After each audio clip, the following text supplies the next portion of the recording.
शासनपति प्रभु महावीर स्वामी को हम वंदन करते हैं।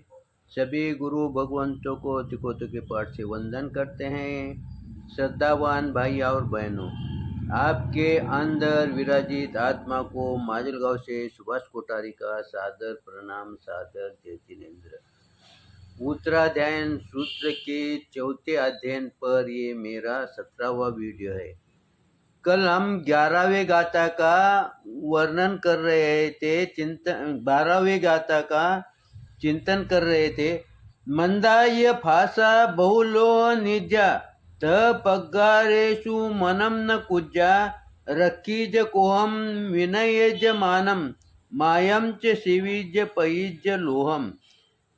अर्थात गुरु भगवंतों ने हमारे को कहा है कि साधु उन विषयों में मन को न लगाए। साधु उन विषयों को मन को न लगाए, इसका मतलब क्या? श्रावक ने लगाना है क्या? श्रावक ने भी नहीं लगाना।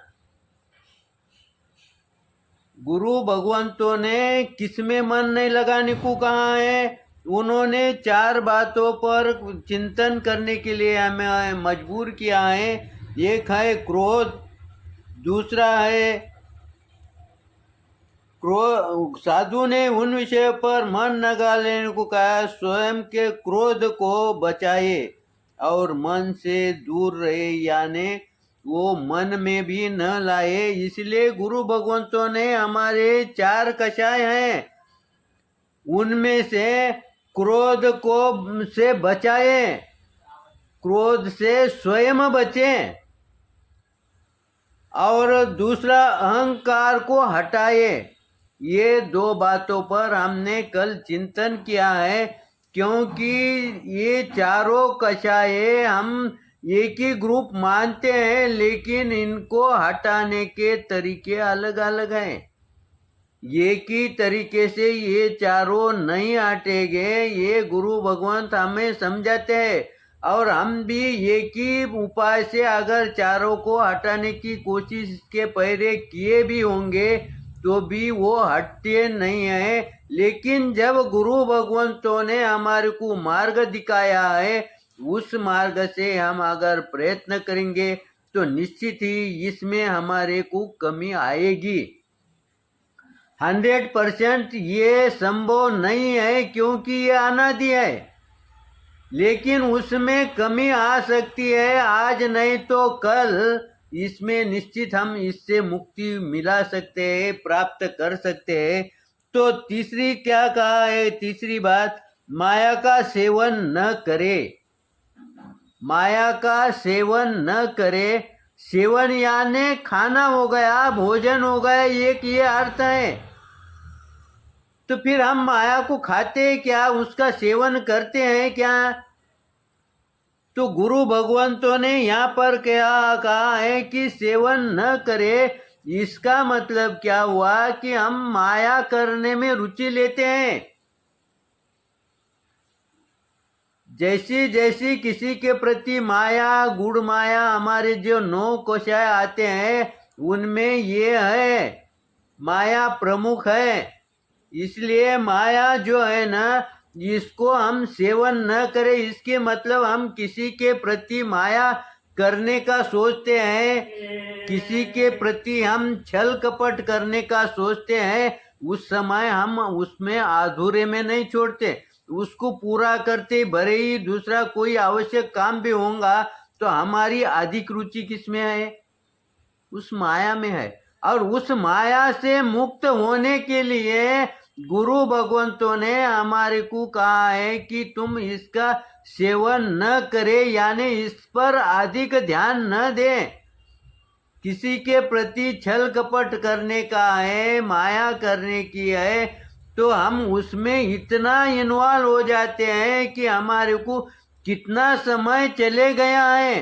जैसा भोजन कोई रुचिपूर्वक होगा, हमारा जो प्रिय भोजन होगा, उसमें हम कितना ही खाते जाए, कितना ही खाते जाए, तो भी हमारी तृप्ति नहीं होती। लेकिन हम एक समय पर हम मजबूर हो जाते हैं कि हमारे को अन्न रखने में पेट में जगह ही नहीं, इसलिए हम रुकते हैं, लेकिन हमारी तृप्ति कम नहीं होती है।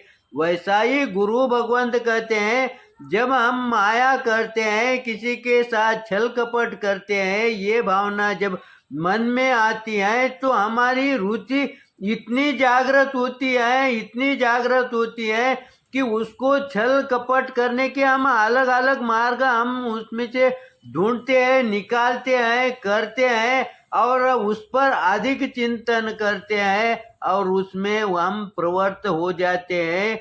इसलिए गुरु भगवंतों ने कहा है कि तुम उसमें अधिक रुचि मत लो। जैसे ही हमारे मन में आना स्वाभाविक है, आएगा, छल कपट करने की भावना जगेगी, जैसे ही जगेगी वैसा ही गुरु भगवंत कहते हैं हम उसे वहीं ब्रेक लगाएं, हम उसी समय वहाँ रुके, थोड़ा चिंतन करें कि मेरे गुरु भगवंतों ने क्या कहा है कि इसमें अधिक रुचि नहीं लेना चाहिए। अगर इस तरीके से हम अगर चलेंगे, ये उदाहरण हम हमेशा ध्यान में रखेंगे, तो हम माया इस दोष से हमारे में कमी आएगी और एक समय ऐसा आएगा कि हम माया से मुक्त हो जाएंगे। आगे गुरु भगवंतों ने क्या कहा है कि लोभ का त्याग करे। देखो यहाँ पर माया का सेवन न करे ऐसा कहा, क्योंकि हम माया में रुचि ले रहे हैं। इसीलिए गुरु भगवंत कहते हैं कि माया में छल कपट में रुचि मत लो, उसको त्यागो, उसको कम करने की कोशिश करो और लोभ जो है उसका त्याग करो। लोभ यानी मेरे को ये होना, मेरे को अधिक होना। आज मेरे को एक मकान है ना, मेरा समाधान नहीं है, मैं दूसरा मकान का सोचता हूँ, दूसरे दुकान का सोचता हूँ, लेकिन मैं ये नहीं सोचता कि बहुत से भाई बहन ऐसे भी है कि जिनको ठहरने के लिए जगह नहीं है, मकान नहीं है, दुकान नहीं है, फिर भी वो मजे से रहते हैं, आनंद में रहते हैं। हमारे को एक मकान होते हुए भी हम दुखी है, एक दुकान होते हुए भी हम दुखी है, क्योंकि मेरे को अधिक होना। मेरा पास अगर समझो 10 रुपए है तो 100 कैसे हो जाएंगे, 100 हो गए तो 1000 कैसे हो जाएंगे, लेकिन हमारे में वो समाधान नहीं है। इसीलिए गुरु भगवंत कहते इसको त्यागो। जैसा अग्नि के अंदर कोई लकड़ी है और लकड़ी से अग्नि प्रज्वलित है, तो वो जैसा जैसा तुम लकड़ी डालते जाओगे वैसी वैसी वो प्रज्वलित होते रहेंगी। लेकिन अगर हमारे को अग्नि को शांत करना है तो उसको एक तो लकड़ी डालना बंद करे और दूसरा तरीका यह है कि हम उसमें से एक एक लकड़ी बाहर निकाले, दूर करे। तो ये दोनों तरीके से अगर हम उस अग्नि को शांत कर सकते हैं, वैसा ही लोभ रूपी अग्नि को शांत करने के लिए हमारे को त्याग जरूरी है। और जो सीमित है उसमें हम हमारा व्यवहार एकत्रित करे, बिठाए, उसमें समाधान माने। अब ये बात जैसी अध्यात्म में काम आती है वैसे ही हमारे व्यवहार में भी काम आती है। अगर हमने लोभ का त्याग करे, इसका मतलब पूरा घरदार किसी को दान दे, ये बात नहीं कही है गुरु भगवंतों ने।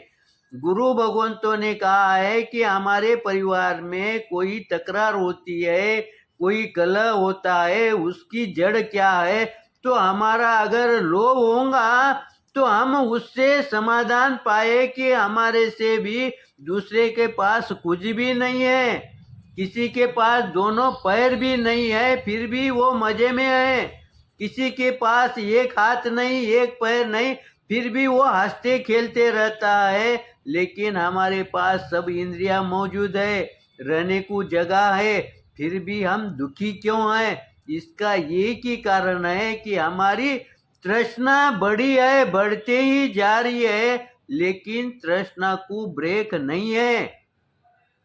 जैसे लकड़ी एक एक कम करे, वैसा तृष्णा हमारी एक एक कम करे तो हमारा लोभ कम हो जाएगा। इसीलिए गुरु भगवंतों ने कहा कि उसका थोड़ा थोड़ा त्याग करे। आज थोड़ा थोड़ा त्याग करते रहे तो भविष्य में आजकल हम देखते हैं कई संत ऐसे हो गए, उन्होंने करोड़ों की संपत्ति एक झटके में छोड़ दी। इसका मतलब क्या, उन्होंने पहले ही उनसे थोड़ा थोड़ा वो देते रहे, त्याग करते रहे, लेकिन उसका ज्ञान हमारे को नहीं है। लेकिन जब उन्होंने पूरा एक साथ त्याग कर दिया, वो हमारी बात ध्यान में आ गई है। गुरु भगवंतों ने कहा कि जैसा जैसा तुम लोभ का त्याग करोगे वैसा वैसा वो कम हो जाएगा। इस तरह से मेरे चिंतन में कुछ गलत हुआ होगा तो आप निश्चित ही मुझे क्षमा करेंगे। सही होगा तो लाइक करेंगे, शेयर करेंगे। इसी आशा के साथ ओम शांति।